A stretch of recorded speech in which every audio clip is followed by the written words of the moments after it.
कर रही हूँ मैं कई दिन से, है ना। सूट है, वाइट सूट बेसिकली, जैसे ओम शांति ओम में सूट लेके आते हैं ना, गर्म सूट लेके आते हैं, तो वो इनमें ही आती है। तो इतने कपड़े हैं, 2 अलमारियों में आ रखे हैं मेरे, इतने कपड़े 1 अलमारी में आ रखे हैं। Hey guys, very good morning, कैसे हैं आप लोग। चलिए किचन में चलते हैं और कुछ नया बनाते हैं। अभी बनाने की तैयारी की है पनीर का पराठा, और इसमें प्याज और लहसुन बारीक चॉप कर लिए हैं। अब इसी में मैं और स्पाइसेस डालूँ जो मेरे को डालने हैं। और ये जो है ये पनीर है, और ये घर का निकला हुआ पनीर है। तो ऐसे पानी में डाल कर और फ्रिज में रख देती हूँ।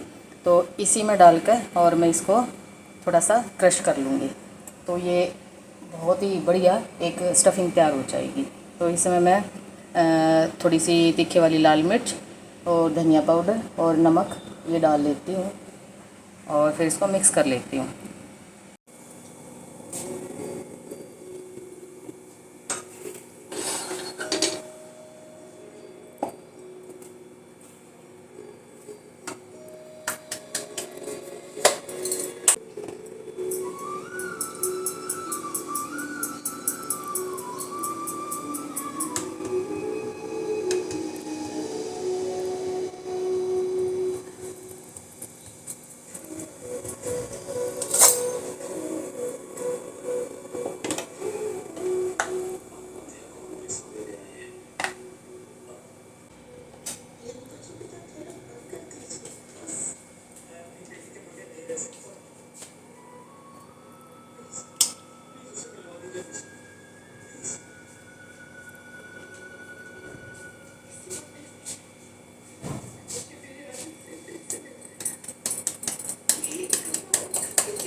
और यहाँ पे कोई भी अगर जब पराठा बनाते हैं ना, तो मीडियम फ्लेम पे ही मैं इसको पकाती हूँ, मतलब सेकती हूँ। और देसी घी में, गाय के का देसी घी है ये, तो इससे ना बहुत ज़्यादा मतलब टेस्टी बनता है। और मीडियम फ्लेम पे इसलिए सेकती हूँ ताकि जो पराठा है ना वो कड़वा ना बने। हाई फ्लेम पे अगर सेकते ना तो पराठा कड़वा कड़वा बनता है। तो जब भी पराठा सेकना होता है तो मीडियम आंच पे और थोड़ा प्रेस करके तब पराठा सेकती हूँ, तो वो बहुत करारा और टेस्टी बन जाता है। और आज कई दिनों के बाद पनीर का पराठा बना रही हूँ। बेसिकली हम पराठे वगैरह कम खाते हैं, तो आज पनीर एक्स्ट्रा रखा हुआ था, तो सोचा कि आज पनीर के पराठे ही बना लेते हैं। तो इसको दही के साथ या लस्सी के साथ या फिर चाय के साथ, कॉफ़ी के साथ, आप किसी चीज़ के साथ इसको खा सकते हो। तो ये जो पराठा है ना ये बहुत टेस्टी बना था। और पराठा किसी चीज़ का बनाओ तो मीडियम फ्लेम पे ही इसको पकाना, मतलब ज़्यादा टेस्टी बनता है।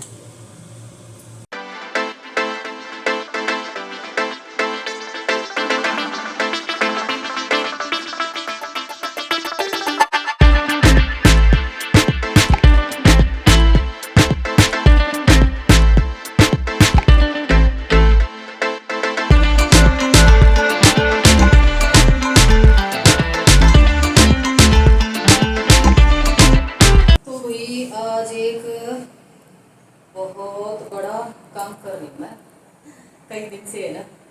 सोच रही थी कि जो रेगुलर सूट पहनने के लिए है ना, उनको मैं अलग से रख देती हूँ हैंगर से निकाल के, क्योंकि हैंगर में लगे लगे ना इनमें निशान भी हो जाते हैं, प्रेस तो फिर भी करनी होती है। तो आज मैं ये सोच रही थी कि चलो आज कर लेती हूँ ये काम। तो देखो, जिस काम का जब टाइम होता है ना, समय लिखा होता है, उसी टाइम में वो काम होता है ना। तो जब कहीं जाती हूँ ना तो प्रेस तो मेरे को तभी मारनी होती है। तो आज हैंगर जो है वो मैं फ्री कर देती हूँ, क्योंकि मेरे पति देव को उसके ना 3-4 जोड़ी और कपड़े सिलवाए हैं, तो अलमारियों में जगह थी ही नहीं। तो मैंने सोचा कि हैंगर भी कम हो गए हैं और अलमारी में जगह भी कम हो गई है, तो क्यों ना इनको ऐसे करके रखा जाए। क्या कहते हो? तो इसलिए आज ये काम कर रही हूँ। और तहलान साहब चले गए। हमारी जो जिस संस्था से हम जुड़े हुए हैं ना, उसका प्रोग्राम है आज। जो छोटे छोटे बेबी प्लांट्स होते हैं ना, जिसको पौध बोलते हैं, उनका बांटने का प्रोग्राम है यहाँ पे। छोटे छोटे बच्चे बुला रखे हैं जिनमें जागरूकता पैदा हो, उनका भी एक शौक चढ़े नेचर के प्रति, तो वो बुला रखे हैं। तो बेसिकली जाना मेरे को भी था, लेकिन मेरे पास कोई कस्टमर आ गई, तो इसलिए मैं जा नहीं पाई। तो क्योंकि कस्टमरों का काम भी ज़रूरी था, है ना। तो इस वजह से, और कुछ है ना, बारिश हो तो रही है लेकिन गर्मी बहुत ज़्यादा है, और मेरी तो गर्मी में ना वैसे ही हालत ख़राब हो जाती है। तो इसलिए फिर मैंने अपना कैंसिल कर दिया, नहीं तो जाना तो मेरे को भी था। फिर इस वजह से तो अभी तहलान साहब तो गए हुए हूँ वहाँ पे, तो फिर मैंने सोचा कि ये काम कर लेती हूँ, हैंगर भी खाली हो जाएंगे और ये काम भी मेरा हो जाएगा।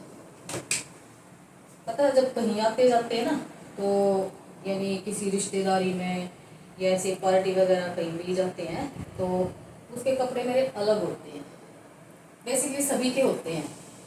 तो फिर ये हैंगर में लगे हुए थे, फिर मैंने सोचा चलो आज इनको अलग से कर देती हूँ, तो इसलिए आज इस काम में मैं लगी हुई। तो इस बहाने कुछ सूटों की कलेक्शन भी देखने को मिल जाएगी।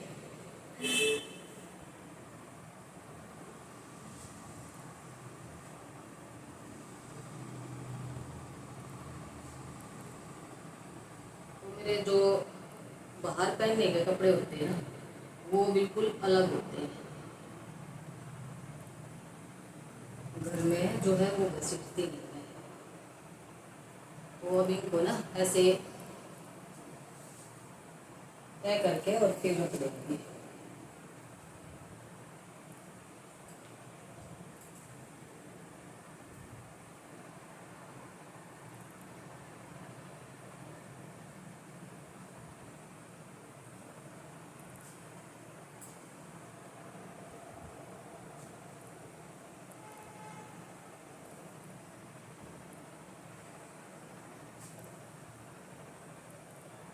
और ये मेरा जो वाइट वाला सूट है ना, इसके ऊपर है ना बेसिकली चुन्नी तो थी दूसरी, और वो काफ़ी हैवी चुन्नी है, वाइट कलर में ही है और मल्टी कलर का उसमें मतलब वर्क है।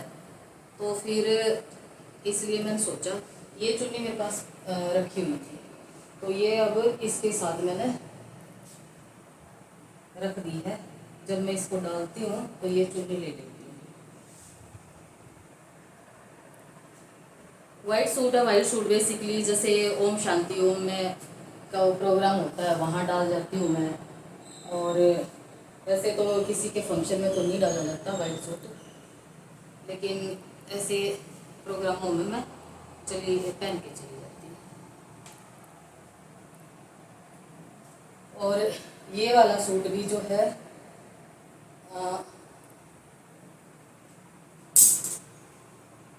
सूट का कपड़ा अलग से लिया था मैंने, और फिर इस पे ये जो क्रोशिया से चैन कर ली थी। और फिर ये जो इसके ऊपर जो चुन्नी है ना, ये किसी और सूट की है। तो अब वो सूट तो आया गया हुआ, क्योंकि 7 साल हो गए उसको तो सिलवाए हुए। और चुन्नी ऐसे कैसे नई चुन्नी रखी थी। और फिर मैं सोचा कि ऐसे मैं चुन्नी का यूज़ कर लेती हूँ। बेसिकली इस चुन्नी के ऊपर सूट भी इसी कलर का था पहले, लेकिन उसमें ना उसका जो पंजाबी जैसे क्या बोलते हैं उसको, कढ़ाई को, जैसे इसमें कढ़ाई रखी ना ऐसी, ये बिल्कुल प्योर पंजाबी कढ़ाई है। तो उस सूट में भी ऐसे ही वो रखी थी।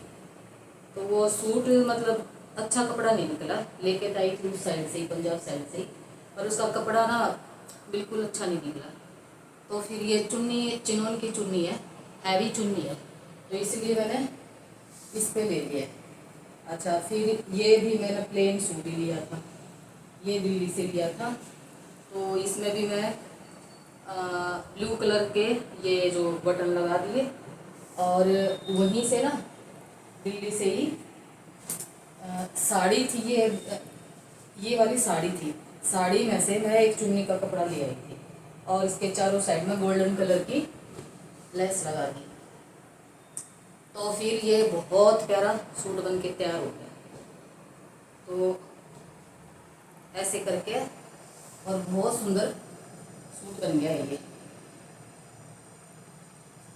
और वैसे तो देखो इसको कई साल हो गए सिले हुए, शायद इसको 4 साल हो गए हैं, लेकिन मतलब ये लगता नहीं कि 4 साल का पुराना सूट है। ये बहुत सुंदर सूट लगता है, ये बहुत सुंदर।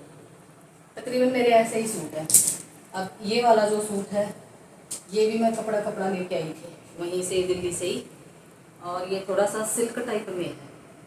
तो इसको भी सिल के, ये पूरा ग्रीन ग्रीन है, इसमें कोई डिज़ाइन नहीं दिया मैंने किसी कलर का, अदर कलर का, बस इसमें ना बटन लगा दिए थे ऐसे करके। और ये चुन्नी जो है मेरे पास वाइट कलर में थी, तो इसको रानी शेड में मैंने डाई करवा लिया। तो फिर ये ग्रीन वाले सूट पे ना बहुत सुंदर लगती है।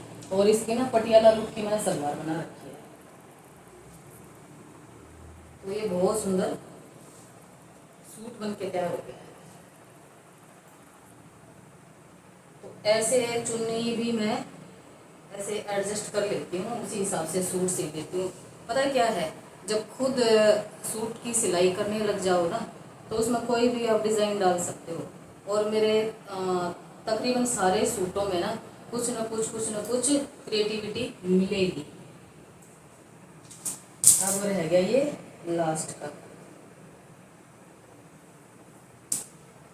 ये पूरा सूट ऐसे कैसे था, तो इसकी भी मैं तय कर देती हूँ। और इसकी चुन्नी भी बहुत प्यारी चुन्नी है, बिल्कुल प्योर कॉटन उसमें है। तो इसको प्लेन सूट के साथ भी ले सकते हैं।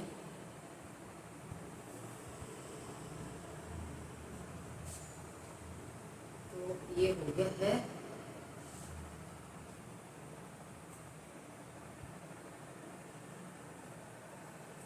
तो ये सूट हो गई है।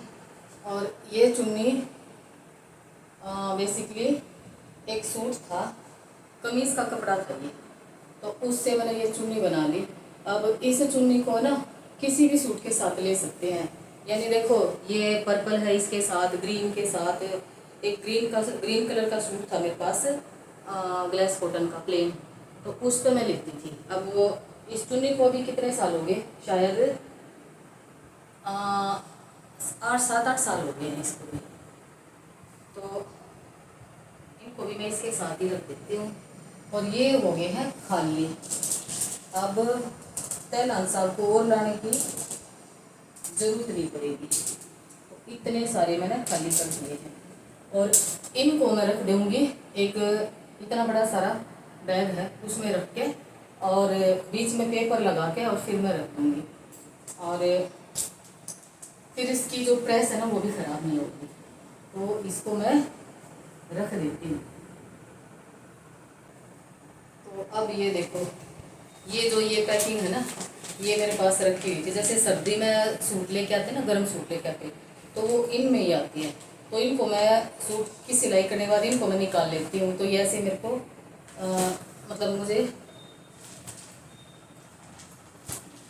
अब ये सूट डालने के काम आ जाएंगे। तो ऐसे जैसे नेहा की साड़ी भी डालनी होती है ना, वो भी इसमें डाल देती हूँ। कोई ऐसे जैसे शॉल वगैरह होते हैं ना, वो भी इसमें डाल देती हूँ। तो ये मेरे काम आ जाती हैं। तो अब ये रख दिए हैं मैंने इनमें। अब ऐसे कैसे मैं अलमारी में रख दूँगी, तो ये दिखते रहेंगे। जब मेरे को जहाँ मेरे को कहीं जाना भी पड़ेगा ना, जो सूट की मुझे जो रिक्वायरमेंट होगी वही, जैसे इसकी रिक्वायरमेंट है ऐसे निकाला तो इनकी तय नहीं बिगड़ेगी। तो ऐसे मैं इनको रख दूँगी अलमारी के अंदर। तो इसको रख देती हूँ मैं।